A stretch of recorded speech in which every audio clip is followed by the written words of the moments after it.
We have a very amazing guest, Ms. Katrina. Hello, ma'am. How are you? I'm feeling wonderful. Thank you so much for inviting me today. First of all, thanks to you to accept the invitation and become the part of this show. And I hope this show will become a full of learning for all of our audience. Uh, First of all, how was the weather in Dubai? Oh, it's beautiful today. It's starting to get a little warm, but everyone's still enjoying the good weather. Because problem is that everyone enjoy the winter, but when it start comes to the summer, it gives a very tough time. Yeah, it's changing, but it's good still. Great. And for you? Kind of a similar weather we have in Pakistan as same. Most of the time we have sunny and just give a very tough time during the Ramadan. But before discuss more about the career counseling, I want to know, Katrina, about your early life, uh, about your early education you did in California. Yeah, definitely. So as you mentioned, I'm originally from Los Angeles, California. I was born and raised there until I was about 25 years old.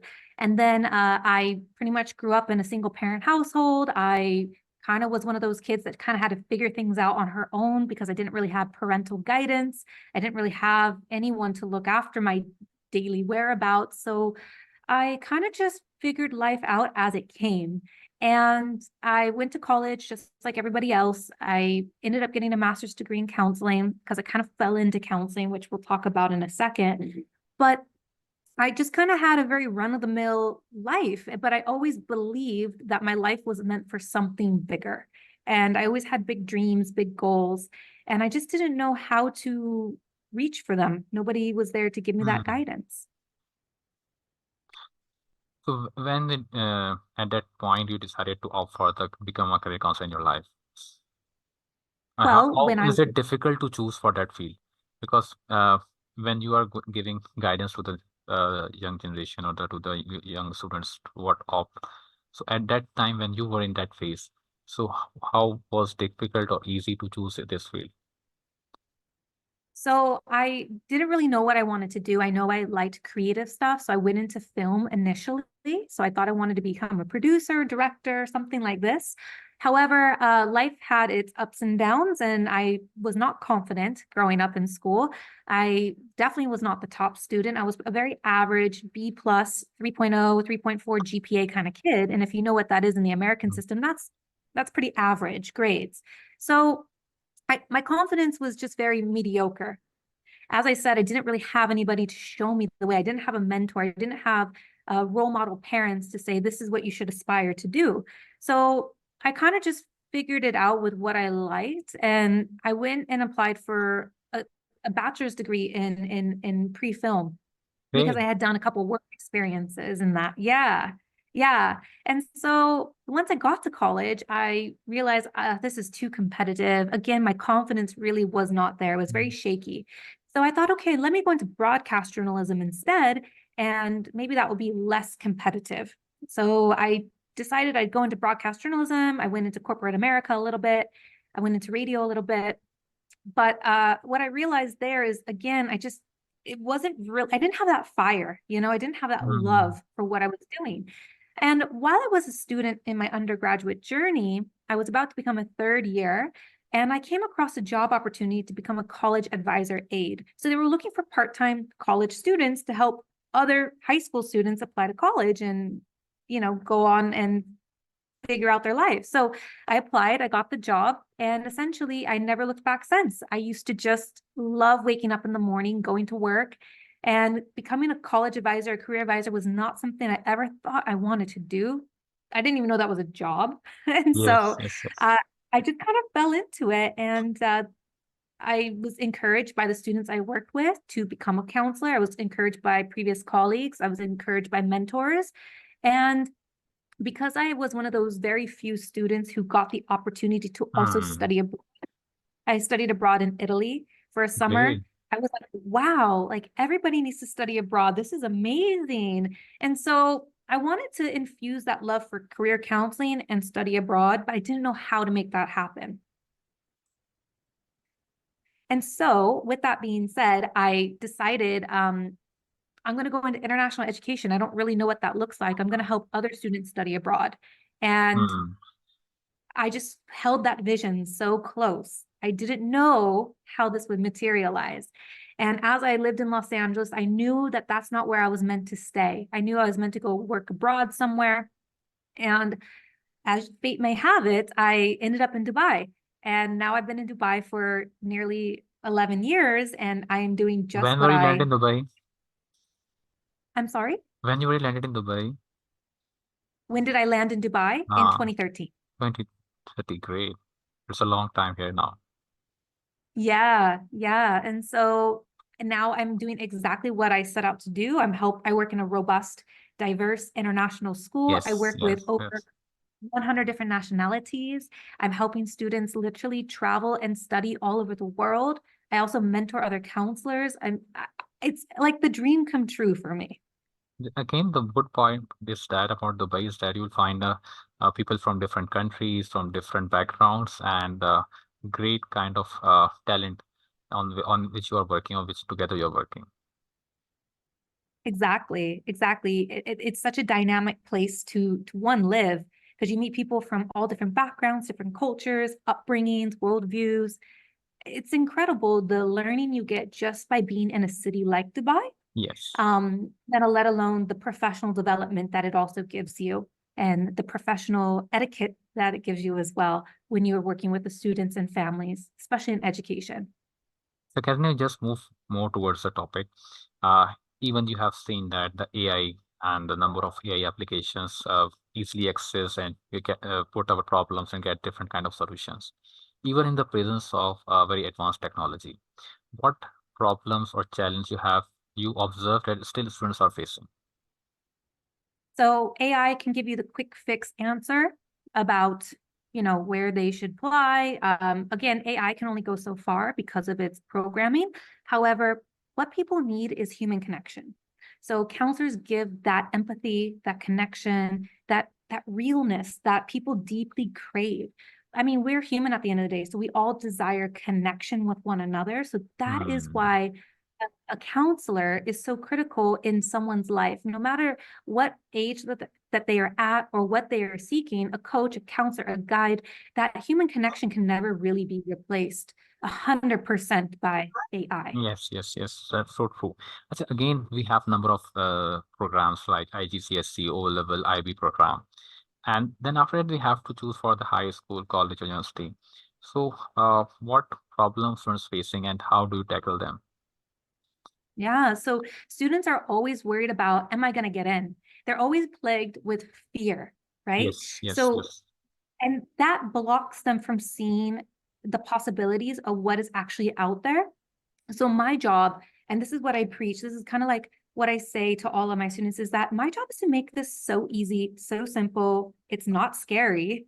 And it's actually to actually make it more fun because it's a milestone in your life. This is like going to prom or learning how to drive or getting married. Like you applying to college, this is kind of like a momentous time in your life. So let's make this fun. Let's remove the fear. Let's remove the drama because I don't think you guys like drama. And so let's make it a little less fearful. So kids start to change their perspective, parents start to change the perspective, the paradigm starts to shift. And then people feel a little less anxious because that's what's happening is the competitiveness, the anxiousness, the fear, the comparison trap. And my job, I mean, I'm only one person, but my job is to really make it simple and less scary. Amazing, because this is a very important decision which students has to be taken. Uh, Again, Katrina, the role of families are very important. Meanwhile, when you are working with students, counseling them, providing guidance, their parent must be on board in this process. How do you help them out in this whole process? So it depends on the parent. It depends on if it's the first child, the second, third, fourth, fifth. There's a lot of factors, but no Hmm. matter what, the parent needs to be involved Yes. because they're paying at the end of the day. Yeah. So parent needs to be involved in helping. It's a team effort, right? So it's a Yes. team effort. We approach this counseling dynamic with a student. I can't just give all the answers or know all the answers because at the end of the day, parents know their kids much better than I do. So they can also provide a little bit extra layer of support, guidance, care, obviously basic needs, all of that. And so it's a team effort. So that's how I approach it with parents. It's like, I can't do this without you. Let's work as a team Hmm. and be involved in the meetings as much as you want, or, take a step back if you feel comfortable with my counseling style. So it's not a one size fits all, but they are welcomed in every Yes. conversation. They feel the need. Because again, at the end, they are the beneficiary of all the activities, of all the programs chosen by their kids. So meanwhile, Katrina, one more thing which I've been want to know, when you're working and working for the last many years, so after 5 years or 10 years, when your students come back to you, how was that feeling when they shared that, okay, whatever provide guidance you have been provided, they work on that, and now they are doing great job in their lives. Well, I do still have a connection with some of my students from even 12 years ago. And, they still look back and they tell me, like, without you, maybe this wouldn't have been possible. Right. And so that's what I mean. That counselor connection is so key, because no matter what technology can give us, no matter what Google can give us, there's Hmm. still the human element of teaching someone something. And holding their, hypothetical hand through the process and reminding them that they can do it, and reminding that it is possible, and celebrating the wins. I don't think AI can always do that, or Google can always do that. So when students do come back and they say, this was the right choice for me, now I'm working here, this is what I'm doing. Of course, it brings so much satisfaction to me, because I know that I did the very best I could to support someone. And hopefully I was a person in their life that was able to change their life and add value. Great, because such a that gives you a motivation basically when you get to know about your ex students or the on which you have been working kid. This is what they have been done in their lives. And one more thing, Katrina, in this global era when you're working and we have option to study in any country of the world. What's your observation to get higher education from your own country or to find opportunities in other countries? Which one is better in this global era? You know what? Universities are businesses at the end of the day. True. So going to college is all about what you put into the experience. So if you think, oh, I'm only going to go to a school down the street, that's not going to be as good as the school 8 miles down the road, then that's your perception, and that's what you're going to get Mm, out of the experience. So you have to look at it as, okay, universities are businesses. They have, certain accreditation programs. They have certain rankings because of these accreditations. And a lot of times people don't know what the rankings really are, or the criteria behind that. So I invite people to kind of research more into that topic. But really, it's all about there's a theory called Aston's IEO mm, theory. So basically, your involvement equals your environment equals your output. So you want to make sure that you are putting in to your environment the output you would like to get. So no matter where you're mm. at, no matter even if you're in a Yes. job, what are you putting into that? Are Mm. you just gonna put in minimal effort and hope to get massive results? Probably not. So I look at that same concept with going to a university, no matter where it's at in the world. There are over 28,000 universities. There's always going to be a good fit Yes. somewhere for someone. I think apart from this career counseling, you also being a host of podcast. How was your experience? Oh, so I have a podcast called The Well-Rounded Counselor, and it is for professionals who are looking to up-level their skills personally and professionally. And it really doesn't matter if you are in the counseling field or in the educational field. It is for everybody. But we do talk a lot around different well-being topics. We talk a lot about different practical topics. For everyday topics. So you'll find a little bit of variety, a little bit of zest in different things. And to be honest, I've been doing it now a couple years, and it's gained so much traction worldwide. And I'm really looking forward to hopefully it taking off even further down the road. Great, great. Katrina, again, I had have a wonderful conversation with you. Just few more points. A person who wants to become a counselor, they are done their university program or in the process of university program, or they are in process of getting a degree. What advice you want to give to them who wants to become a one of the best career counselor? So I can say work with me. That can be one of the Great. work with me. But if they want to do a more traditional route, really research what the program or the program is going to give you, right? Like, what is your goal at the end of the day? Like I Mm, said, I didn't know what my goal was. I just wanted the degree, mm, and that's not always the right approach. But again, I had very different guidance. I didn't have any, first of all. So I was just figuring it out. But if I can give you some guidance, really understand what the program is going to offer you at the end, what opportunities are going to be available to you. I can tell you this, when I did my grad program, it was a great program, but it did not prepare me for the level of work that mm. I'm doing today. So you really want to make sure that the program is going to offer you what you really need to grow as a professional. Exactly. The one more thing, Katrina, and generally what we have been observed that the students take the advice from the family members or the relatives or friends or cousins.